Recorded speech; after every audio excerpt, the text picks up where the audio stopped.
Hi friends, మనకి వీడియోలో కనిపిస్తుంది అయితే ఇక్కడ బ్రహ్మంగారి ఆరాధన ఉత్సవాలకు సంబంధించి మనం బద్దివేలు రోడ్డు వైపు అయితే వస్తున్నాము. పోలేరమ్మ గుడి వైపు ఈ వచ్చే మార్గ మధ్యంలో రసన వాటర్ అయితే అందరికీ పంచుతున్నారు ఉచితంగానే.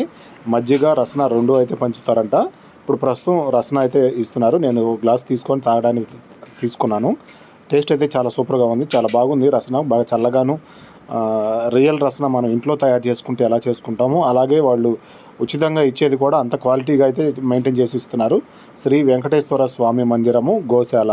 ఇక్కడ చిన్న చిన్న టెంపుల్స్ కూడా చాలా ఉన్నాయి. వరసిద్ధి వినాయక స్వామి టెంపుల్, దుర్గమ్మ టెంపుల్, ఉమామేశ్వర స్వామి టెంపుల్, అయ్యప్ప స్వామి టెంపుల్, ఇలా చిన్న చిన్న మందిరాలు అయితే ఏర్పాటు చేసుకున్నారు.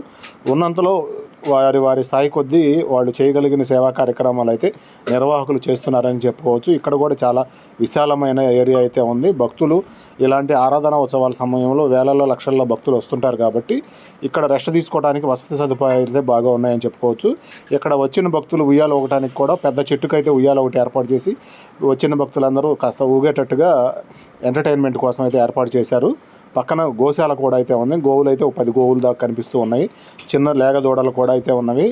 ఇక్కడ ఒక గోవుల మధ్యలో ఒక గుర్రం కూడా అయితే కనిపిస్తూ ఉంది. ఇక్కడ అన్ని చెట్ల మధ్యలో వాతావరణం చాలా చూడటానికి చాలా బాగుందని చెప్పుకోవచ్చు. ఆహ్లాదంగా, చాలా పచ్చదనంగా, గ్రీనరీగా గోశాల కూడా ఉంది కాబట్టి ఆక్సిజన్ కూడా లోటు లేకుండా చాలా బాగుంది. పొల్యూషన్ అనేది జీరో పొల్యూషన్ తోటి చాలా బాగా నిర్వహిస్తున్నారు నిర్వాహకులు అయితే. ఇది పోలేరమ్మ గుడికి దగ్గరలోనే ఉంటుంది. బ్రహ్మంగారి మఠం ఏరియా నుంచి పోలేరమ్మ గుడి వైపు చాలా బాగుంది చూడటానికి.